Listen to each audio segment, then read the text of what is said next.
Folks, this is Tom Opre, your host to the podcast where we ask the tough questions regarding man's impact on the world's wildlife. Raw and unfiltered, we strive to help you fully understand the real issues at hand. Our goal, ensuring the world's wildlife and wildlife habitat exists forever. Stay tuned for another edition of Shepherds of the Wild.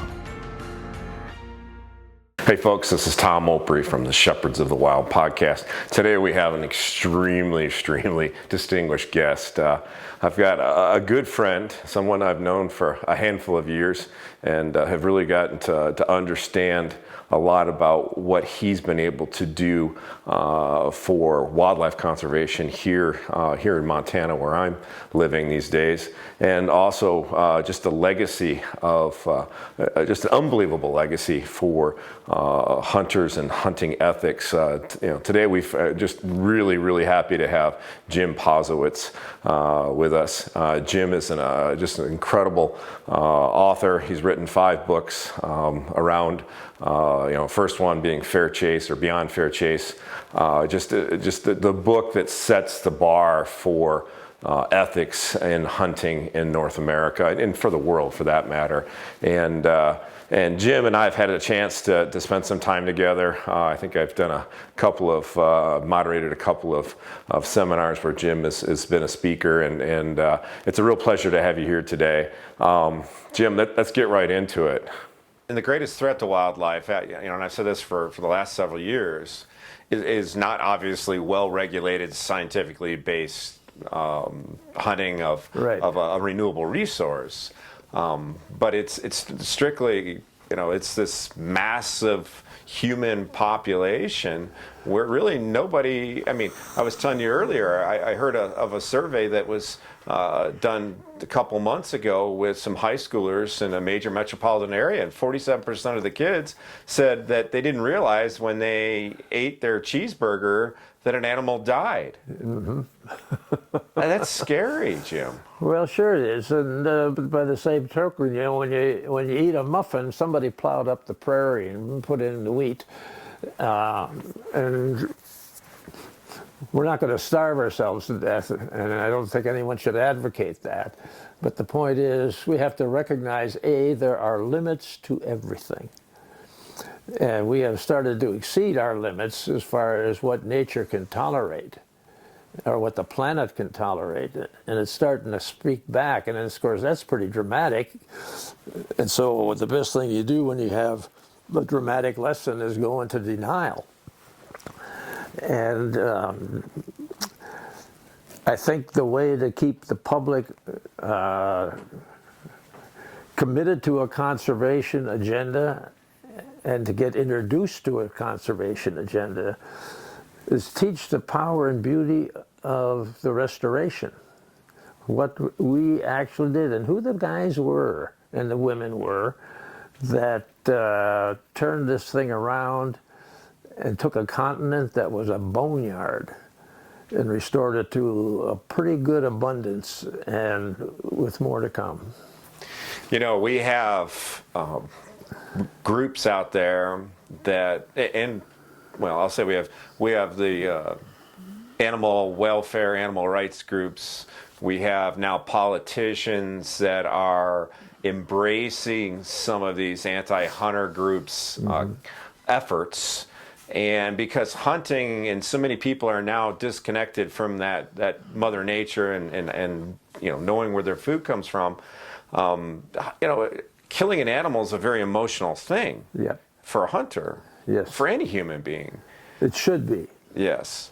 So what are your thoughts on the politicization of these anti-hunting efforts that literally leads to politicians running platforms within their campaigns during election season to promise the ban of hunting for certain species of animals or certain places? What are your thoughts on that? Well, the thoughts on that is there is common ground. We both love wildlife.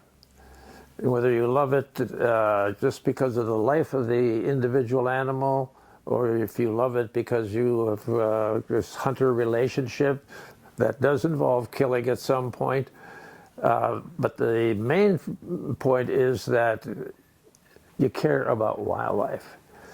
In fact, when we were running with Orion the Hunters Institute here, we had a hunter in Colorado named John Windsor.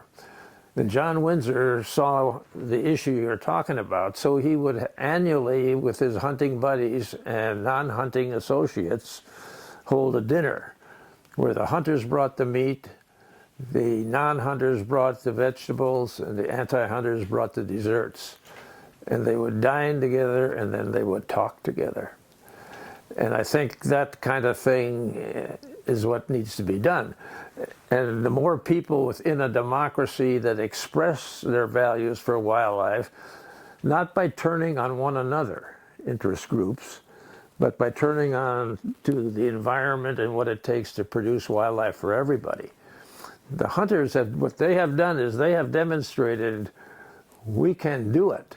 We can make and we're willing to do it. That bill, that Pittman-Robertson Act in 1937 went through Congress in 90 days from introduction to the president's signature. Now we have people who are dressing hunters in various kinds of apparel and from footgear to hat tops, but they have no interest in making that contribution to conservation that the firearm and ammunition people did in 1937. Granted, it was essential then. We were at the bottom of the pit, but they did it. And the result of that, like I say, there are deer tracks in the driveway outside this window. This is the state capital of Montana. Yeah. Well, and that's a really good point. We need to take the divisiveness out of wildlife conservation, wildlife and habitat conversation, Yeah. conservation. But I'm seeing people even within the hunting community that are part of some of these groups that literally make it, very highly charged political statements. If you vote for one side or the other, you either are a conservationist or you're not. And we have enough divisiveness in hunting anyway, because historically we've got people out there that don't like, one hunter doesn't like another hunter because he uses modern archery tackle, or another hunter uses a dog, or another hunter hunts behind a fence that's more than 3.5 feet tall. How do we get that divisiveness out of the hunting community, and how do we change our message to the non-hunting public? Well, first of all, we get that divisiveness out of the hunting community by talking about other things. This is, and I guess I'm going to have to blame the associated commerce of the hunt now, where all of these commercial interests. I mean, you go down to the SHOT Show, and all it is selling gear of any kind of description. There's the word conservation I don't think shows up at that annual convention of brokering equipment, gear, and stimulating the market associated with hunting. And we have to take that emphasis and point it back to the restoration and expansion of the wildlife habitat base and the potential for these animals to live in congested harmony with 8 billion people on this planet. And we have to consciously do that. We have to, put the mirror up and stand in front of it and say, am I contributing to conservation when I go down to this event and just try to sell equipment? And of course, when you sell equipment, then all of a sudden you stir up, whether or not you're going to shoot it or hunt with a bow, or hunt with a rifle, or hunt with a shotgun, or hunt with a atlatl. And that kind of debate or discussion or focus, first thing it does, it takes it off the conservation goal that everybody's got to have to make this work at all. And I think we can make it work because we demonstrated that. I mean, we have done remarkable things with wildlife restoration. We have to be very careful, that We teach that this wildlife belongs to everybody. It's not private property. I don't care if you're the richest guy in the world and you bought an estate full of wildlife, it is still the people's game. And that was decided in Montana in the Supreme Court up on the Rocky Mountain front. It was another classic example. I mean, here was land set aside by Theodore Roosevelt for forestry and wildlife restoration purposes at the turn of the beginning of the 20th century. The first ranger that went into that country, Ehlers Koch, he rode for 60 days in 1905 and 60 days in 1906.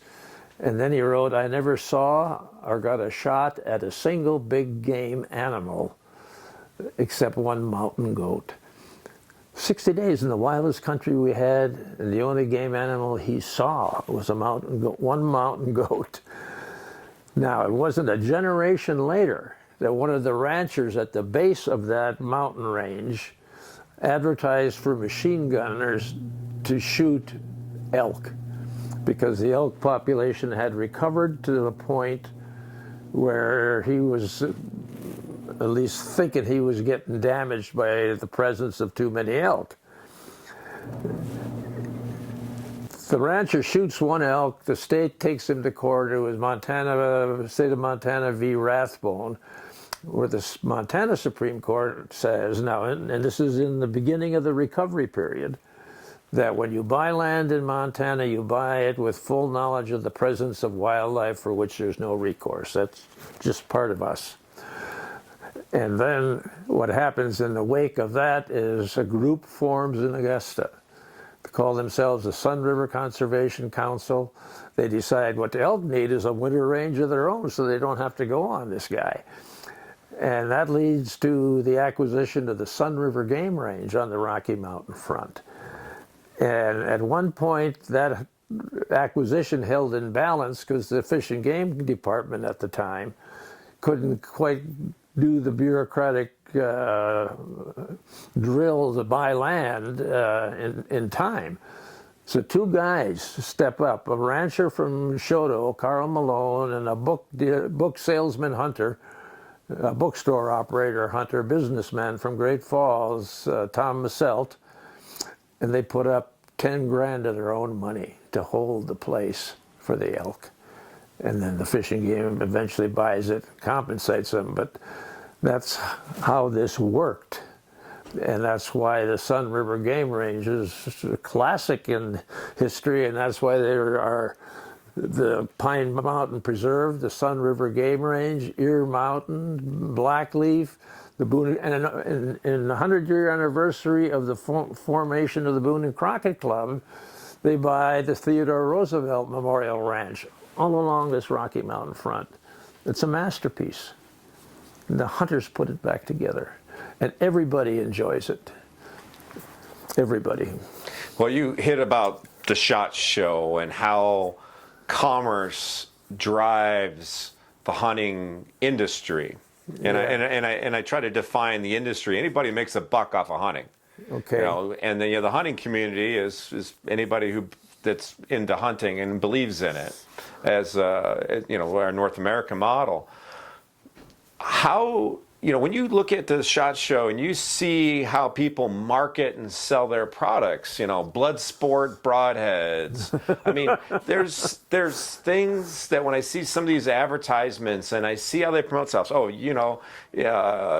Joe here has more Boone and Crockett bucks than anybody using my buck call. Or using my camouflage, or using my bullets, showing the impact of bullets and what it does to create a wound channel. But there seems to be, especially over the last 40 years, me growing up with an outdoor writer for a father and watching this and not really being involved in the hunting industry until the last 10 years, I've watched this almost egocentric approach to hunting versus why I grew up hunting. It was very biocentric. It was about putting food on the table because my dad was a writer and he didn't make any money. I mean, we ate a lot of deer, we ate a lot of pheasant, a lot of fish in Michigan where I grew up. It was important. Yeah. But I understand why the commerce side it does what it does, because you have to differentiate your product somehow from your competitors. But what does the hunting industry need to do when, let's face it, elections have consequences. And this point in age, about 5 or 6% of the human population in the United States hunts. I don't know what that is. Next door. Okay, but only about 5 or so percent of the population hunts. If you're in a democracy, when you have some sort of politicization going on about hunting, well, before the election, hunters are already behind by 45% plus one, and that's if you get all the 5% of the hunters to go vote and vote the right way. What are we going to do to the hunting industry when they really project this egocentric approach to hunting, which is not necessarily looked fondly by the general public? Right. The trophy hunting, the record, they look very negatively against hunting because they seem to think that it's nothing about pounding chests and winning awards and competitions. Mm-hmm. Well, I would summarize it in a shorter span. I'd say that the commercial interests tend to take aim at mediocrity and then they shoot low. And that's what we're dealing with out there. First thing is they have to educate themselves. Walk up to one of their booths at the SHOT Show and say, tell me about how many acres Theodore Roosevelt set aside for conservation and the restoration of wildlife. Where'd the refuge system come from when these animals down to their last remnants? Who bought the Sun River Game Range? The fact is we don't teach that. All we teach is ballistics or whatever, the things you were talking about. And the industry is in bad need of reform because I think the power and the beauty in the story of what we have done on this continent, in that lifespan I described between 16 years prior to Theodore Roosevelt and then 16 years after, that's the lifespan of this thing. And it's an experiment in human history. And I think any way you wanted to measure that experiment, you'd have to give it an A+. But what we do is we forget it. We don't teach it. We don't study it. We have recorded it. You look around in this room and these bookcases are packed with those stories. And there are things of beauty, and all of a sudden when you appreciate what it took to achieve this, and that you can be a part of that social, cultural, environmental revolution, that's way more important than, what the impact of 180 grains of lead going through the air at so many feet per second. You don't have to teach them that. What you have to teach them is why that deer was standing there and why that deer is special and why you have to respect that life, even if you take it, and especially if you take it. And you have to utilize it, and you have to remember it, and you have to do what it needs to have for its own kind to be reproduced out there. And there's way more power in that and beauty. And you get right to the heart of people who are critical of you, to show them that you know those things and you appreciate those things. And when you sit down with the next deer or antelope or elk that you shoot, and you sit there and maybe you cry a little bit because you know where that came from. You know why that elk was there. In fact, I did that a couple of seasons ago without shooting something. I'm plus 80 at the time.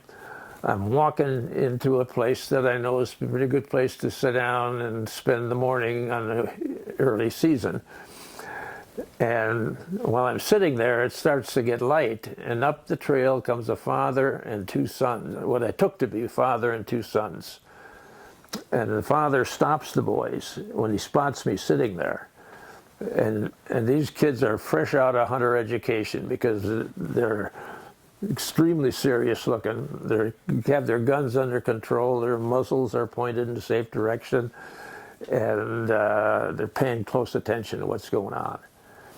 The father tippy-toes up to where I'm sitting, and he said, and on public land set aside as a national forest by Theodore Roosevelt. And when he sets these lands, he says, this is not for this age alone, but for the generations within the womb of time. And there we were, 3 generations. Myself, who was quite elder to the father, and the 2 boys, emerged from that womb of time on public lands hunting elk. And the father says to me in a whisper, we don't want to get ahead of you. He's going to defer to this old guy sitting in the woods. And then I thought of that Rosevelt passage, and I said, you know, I think I know what I see here, and I want you guys ahead of me. And then he says to me, the youngest boy can shoot a cow this year. He's got a cow permit. And I look at the kid, and I give him the thumbs up, and he lights up, and his face lights up in the dark. He's so excited. And here's this old hunter talking to him, or communicating with him. And then they move on ahead. And while I'm bawling in the woods because I just had collected this awesome trophy, and I knew why I was there, why they were there, why the forest was public, and why the elk were out there. And then I'm thinking of Roosevelt's other writing, one of his many writings, that said, these things that we do are for the economic well-being of the people, but there's more, because they add to the beauty of living and the joy of life. And that's what I looked at. And when you see hunting in that context, and when you have those kind of trophies to hang up in your brain, you got something. And to think whether or not a buck scores so many other, points of inches of antler, irrelevant. It's just what brought you back to the woods, and you're having an experience that few people on the planet Earth will ever get to enjoy. You talk about a reset or some sort of change in the hunting industry and the hunting community, because we have not only the commerce side and people trying to promote and sell their products, but we have outdoor television, which I'm sure you've seen some of outdoor television, and now we have things on Facebook and social media, YouTube. You do a Google search or go to YouTube and do a search for animal kill shots in a little search box, and what you see is it wrenches your heart, because these animals are careening off of cliff faces and stuff. Yeah. And it's this. It's just the wrong message. How in the world can the hunting community work together to change that message? Well, I think you take the first step. I know, well, that's the wrong way to start a sentence. I suspect if we can show them something better. I can't believe that anybody who gets exposed to the beauty of the thing that happened here in North America. Granted, it's littered with warts. I mean, the human species comes in all sizes and dimensions. And I don't think you can go to, Bubba blowing away a pile of ducks or something like that and jumping up and down because he's so happy, to communicate with the people that just love to know that the duck is out there. What we all have to appreciate is the reason that duck was there was because Ducks Unlimited showed up in 1937. I was 2 years old. And the last time I looked, they had more than 13 million acres of wetlands producing those ducks. And the frogs and the salamanders and the cattail swamps and everything that came with them, all gifted to all of us, because we did it in this democracy. And we have to start telling that story from the aspect of the beauty of it, rather than just the number of ducklings that it puts in the air every fall. But Canada goose is another one. When I was a kid growing up in the Midwest, if I'd have found a goose turd out there on the riverbank somewhere, I'd have taken it out and put it on the plat and put it in my bedroom, because there would be such evidence that such a thing existed, that there was a goose there once. And now, I remember one day I walked out, I think I was in Indiana or somewhere, I don't even know where, but I walked out of the hotel in the morning and here comes a flock of honkers over the downtown major city in the United States of America. And when the golf community complains about golf poop on their golf shoes, I cheer. Because there was a goose there, And the Ducks Unlimited analogy is a great one. I was very active in my actually started the chapter when I was in my 20s and raised a lot of money for the ducks. And one of the greatest things that our wildlife NGOs do is raise money for on the ground, boots on the ground, real conservation. And Ducks Unlimited for decades has always raised, probably put 90% of every dollar raised towards ducks. Exceptional record. Exceptional records.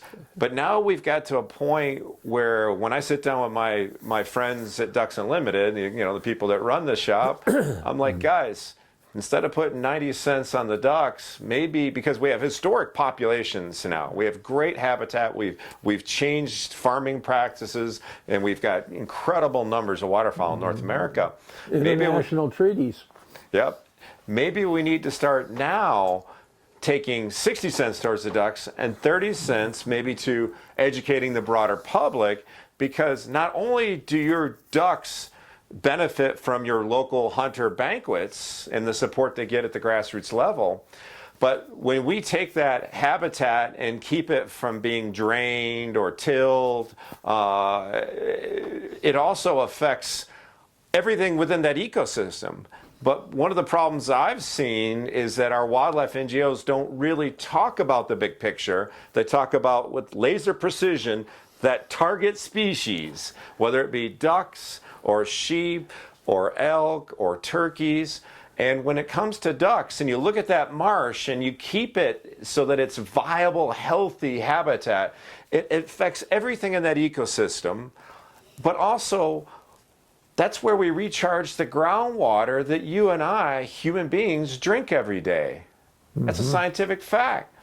If we did a better job of promoting that, Ducks Unlimited in this case, well, I would think with the 320 or 30 million people in the United States, another, 30, 40 million in Canada, so in North America, Ducks Unlimited has, I think, 900,000 members in North America today.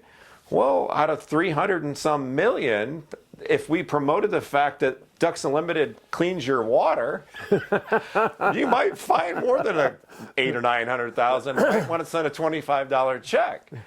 So we have to think in these really large ecosystems and say, hey guys, we're not just affecting, because one of the things I've seen in my research, Jim, is that our hunting organizations, our wildlife NGOs that are supported by hunters, honestly look like a bunch of Elmer Fuds raising more rascally rabbits to go shoot and kill.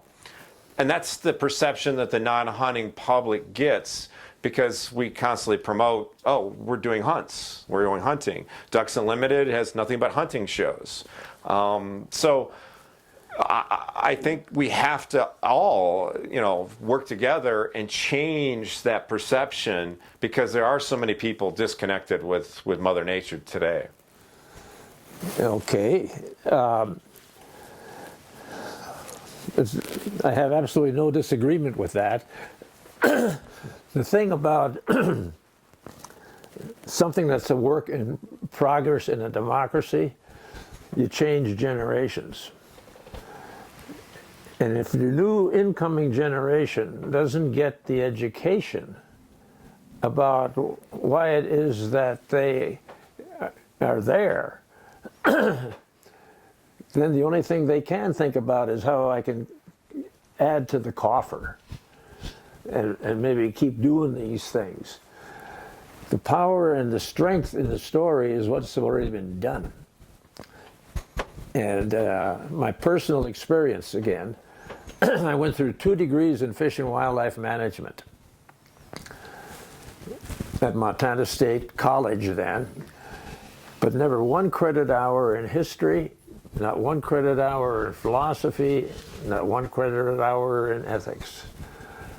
I was taught biology and nothing but biology, and I was told to be an objective scientist, you've got to remove your emotions and you pass your interpreted data up to a decision maker.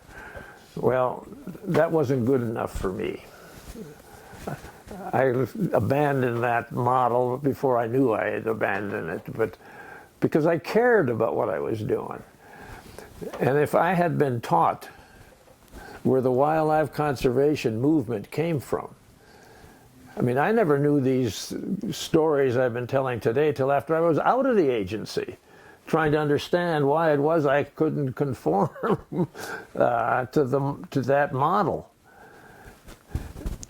And I think the NGOs become the same kind of entity. They forget the previous generation had done, and the one before that now. And they're taught, get out there and raise money and do good things for wetlands. Well, you bet, and they'd have. But I think the full beauty of the thing comes when you understand who those guys were that sat down at the coffee table and said, why don't we form a nonprofit to save the wetlands? Just like who was with Bob Munson when he sat down in Troy, Montana, and created the Rocky Mountain Elk Foundation. And in today's paper, I see him embroiled in trying to get an elk habitat on a sheep creek and still plugging away. And I know what they did north of Yellowstone National Park in the late 1980s when 6,000 elk starved to death on the northern border of Yellowstone National Park. This is 1980s, not 1880s. And to the rescue came some government agencies, but leading the charge was the Rocky Mountain Elk Foundation. And they wound up acquiring significant tracts of the Church Universal triumphant land that would have turned Gardner into Jackson Hole North. And so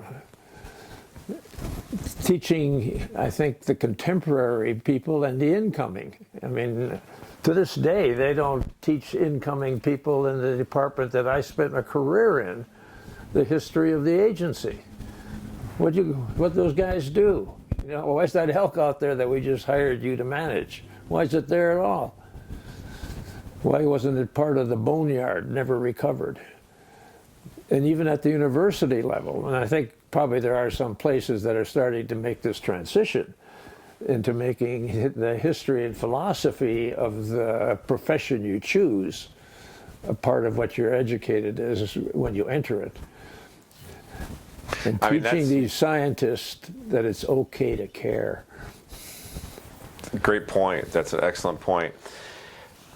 We have a whole generation of hunters that are passing on. This is the baby boom generation. So these guys are getting up in their years. They're in their 70s, 60s, 70s, and they're starting. And those are, based on U.S. Fish and Wildlife Service, those are the bulk of our hunters in North America, and most of them of European descent. So we're talking white Caucasian, European, ancestry. Mm-hmm.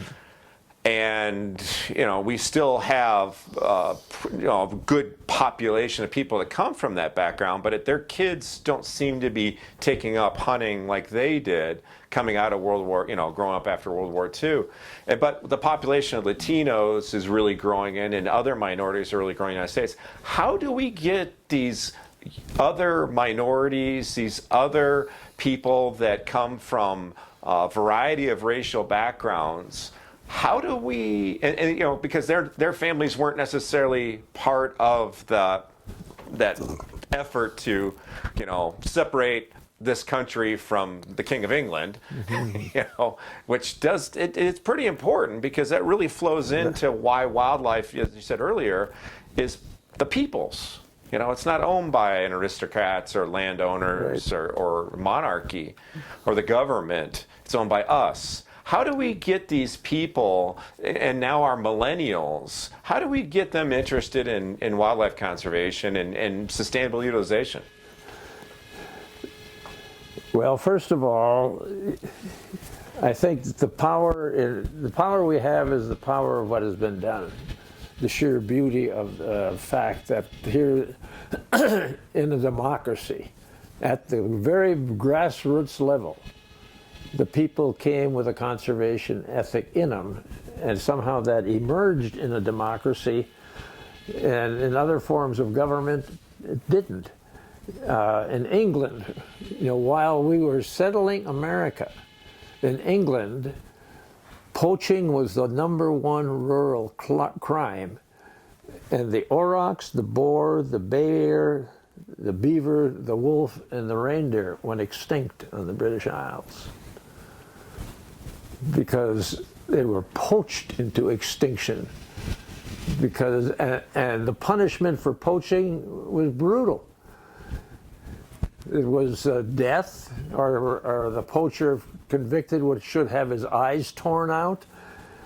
And when they moderated after Magna Carta, they said no person shall lose his life for poaching, but shall pay a grievous fine if he hath anything.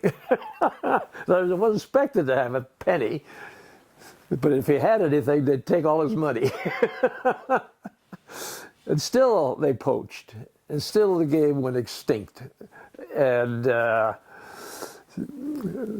those are kind of important checkpoints in human history, and I think the solution is to, you reach out to other people with the notion that, if we're to save the planet Earth, we have to restore its health, and we have a model that restored health to the planet Earth, at least to a component of it. And it was based on an honest relationship with nature. Not a bag full of gear to shortcut that relationship, but an honest relationship with nature to where you could understand it, appreciate it, and realize that you were a part of it. That's where we came from. And the fact that that lies as a residual in many people should not be surprising. But to promote it with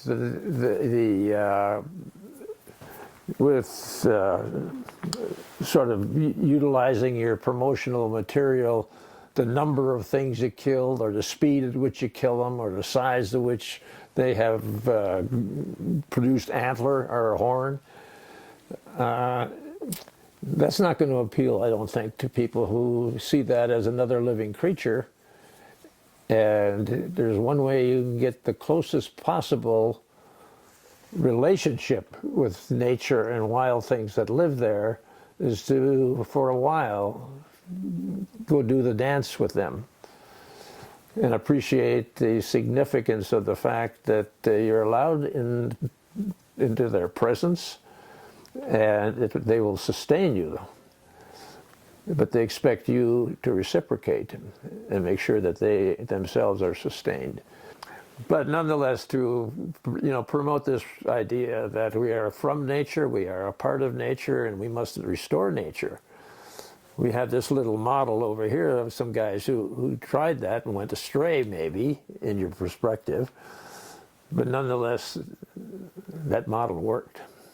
And it was designed to belong to everybody, not to the rich, not to the wealthy, not to the landowner, not to the privileged. This is a democracy, and this was one of the amenities that came with North America.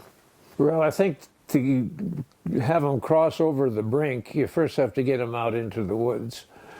And I don't know of any method of coercion other than to show them the beauty of what happened there, the strength of the movement, and the fact that we are not separate from nature. We are a part of nature, and if nothing else, hunting is the first step in the introductory course.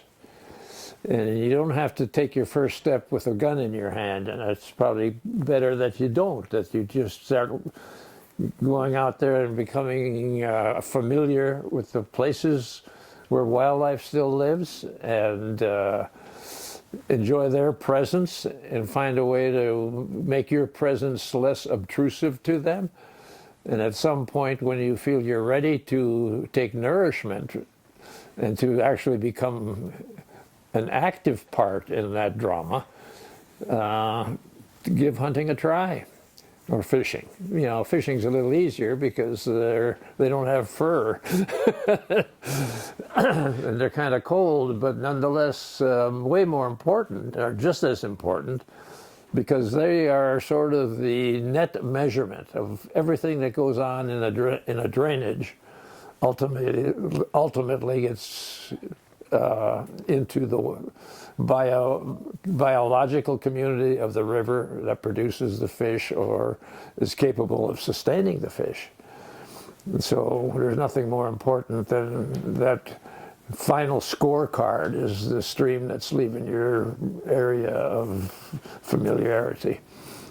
So we have all these people in this modern world that don't know where their food comes from. Mm-hmm. How do we convince these people that hunting is necessary over the next millennia? Well, the adjective there, necessary. I mean, hunting maybe not be necessary. I mean, we can go into animal damage control or animal removal. Hunting is probably the most benign of the alternatives of holding wildlife populations at levels that can be sustained by their environment. They're all programmed to multiply beyond the carrying capacity of the place they live. And in the natural chain of events, that's why predation and things help sustain the balance between the animals and the vegetative community. That is sort of the consummate conservation achievement that hunters are struggling with now, is the animals we share that position with, vis-a-vis the restoration of wolves and the expansion of the grizzly bear populations.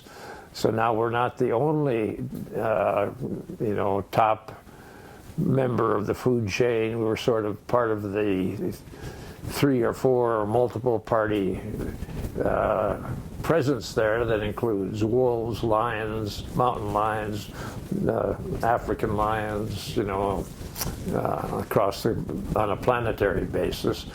But locally, we're pretty close to having put them all back and expanding to a degree the top predators in the food chain, while we maybe fade as the human hunter in that equation. And I suppose an argument can be made, well, okay, let's just let them have it. But there are collateral issues that as a practical matter, need to be managed, dealt with. And I think the approach to people who are interested in wildlife is say, okay, that's wonderful. Why don't you come and participate? Let us go for a walk in the woods, or do what John Windsor did. Let us sit down and have this evening together to start with, and then maybe go for a walk in the woods together, and then see how you feel about it.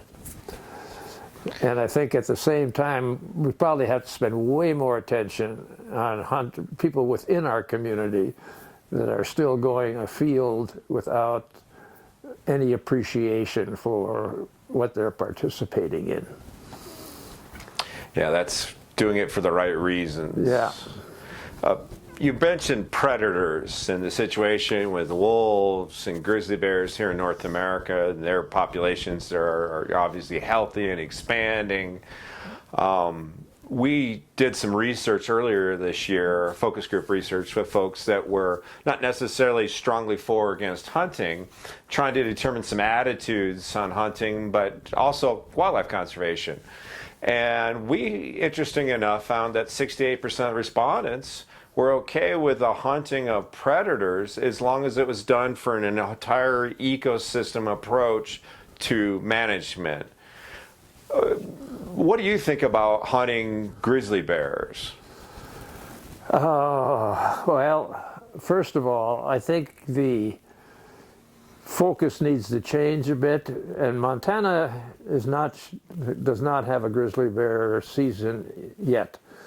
Everybody around us with grizzly bears seems to be trying to get that done. They're litigating it now. I would like to see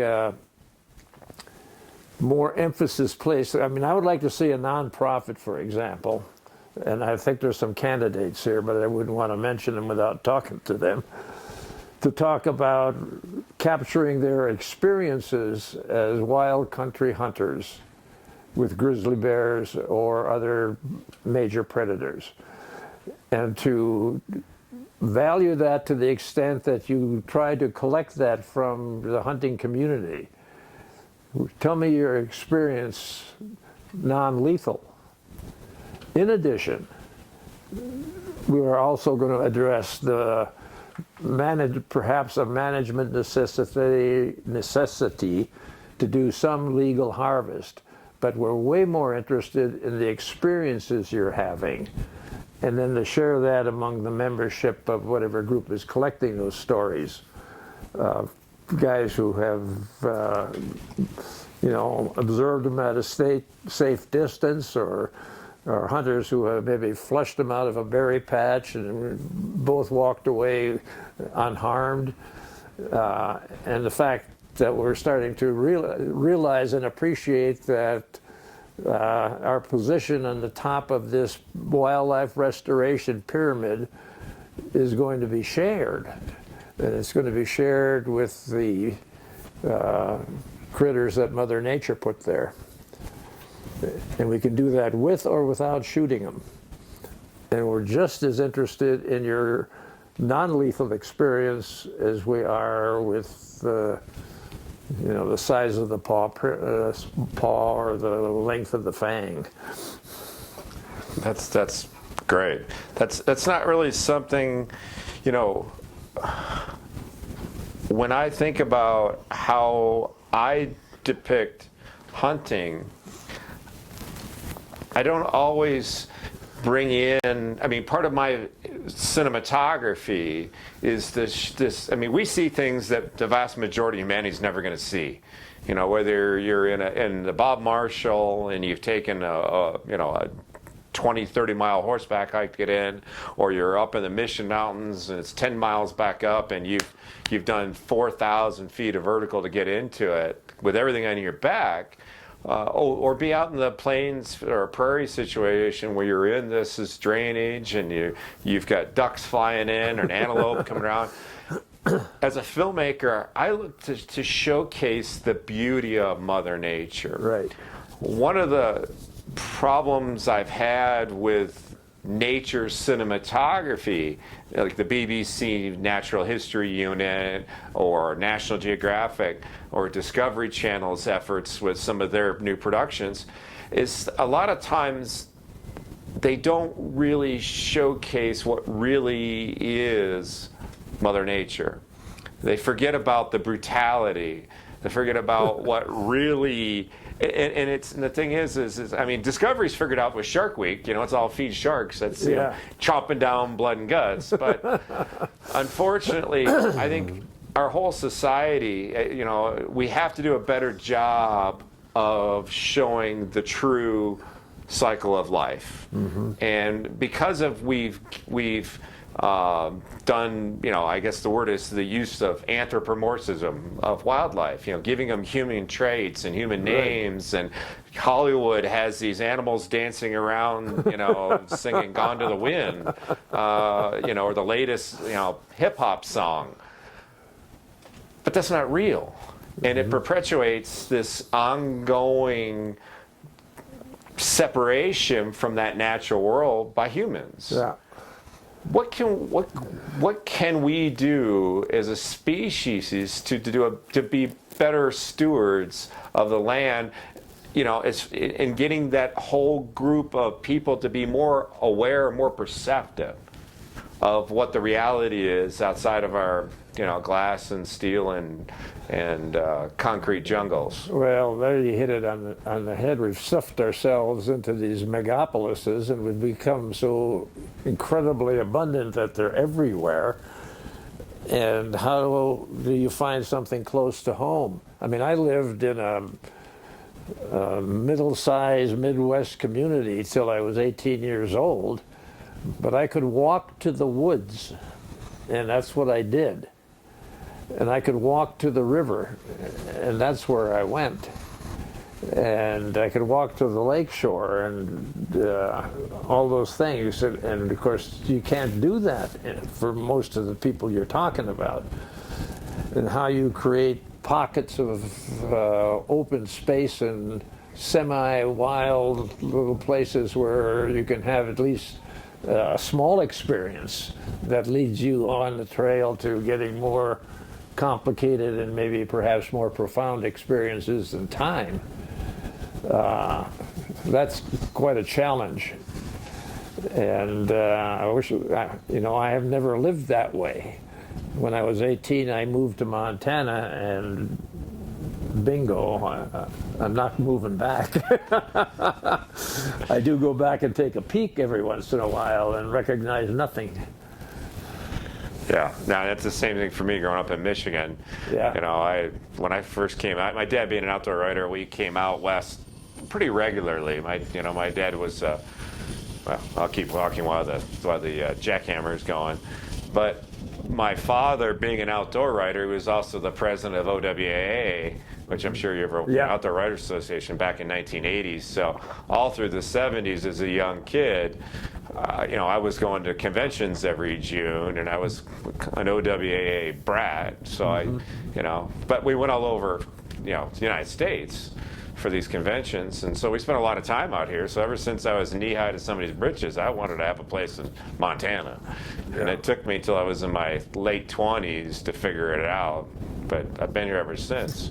So, but it's... I never left Wisconsin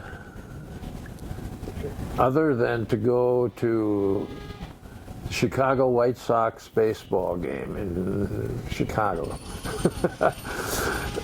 Until I came to Montana. Well, and I went to Upper Michigan. My father ran a gas station, and he sold Christmas trees.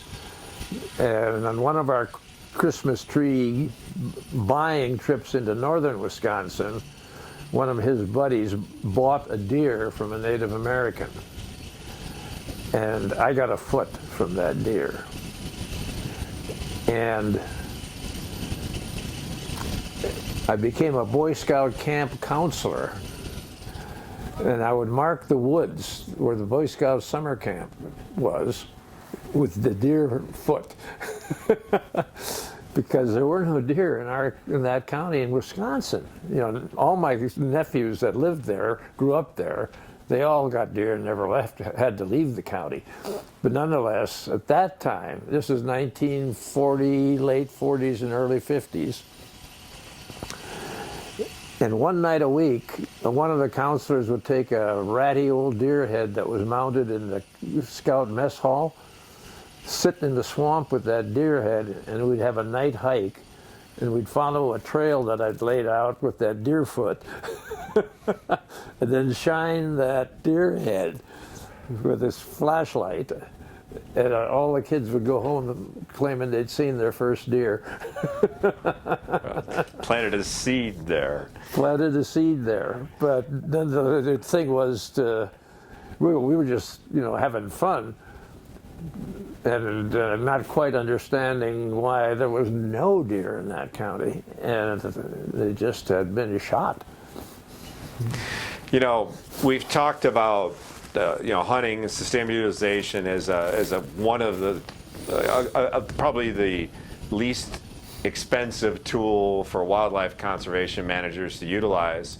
In the headlines and social media and traditional media, there's been a lot of headlines about international hunting. People hunting over in Africa, people hunting around the world, and there's been a lot of pushback by not only in social media but traditional media, kind of depicting it as that if you hunt in Africa, you're a poacher. And I understand why people think that, because 99% of what we hear about Africa is about poaching for rhino or elephant. And what do we say to the broader public about why we need to have these opportunities to hunt internationally, and how do they affect these local communities, these indigenous people? Well, right there is the point. What is it? What do the indigenous people gain from the presence of wildlife? And it can be sustenance, or it can be some kind of economic drift or trickle down. And then I always trip back into the North American model that said this is for everybody. And hunting in much of the global context is not for everybody. And I think it has to be made to somehow have a positive association with the people that live with it. Yeah, I think if you're addressing the restoration, conservation, and management of wildlife on a planetary basis, I think you have to make sure that there is benefit accruing to the indigenous people that are living there. And they too come from nature, just like all the rest of us all over the planet. It's been absent from some of those societies for thousands of years. And of course, part of the beauty of the North American model was it was built on the fact that it belonged to everybody. And we're having trouble doing that now. It was easy initially where we just extirpated the wildlife, but to put it back in the context that it is shared by everybody in the community, or can be, it doesn't necessarily have to be, but it can be shared both as a participant in hunting and fishing, or just an appreciator from a distance, but it belongs to all of us. Thanks for listening. You can find this podcast wherever great podcasts live, including on the Shepherds of Wildlife Society website at shepherdsofwildlife.org. Please tell a friend, and let's save wildlife together.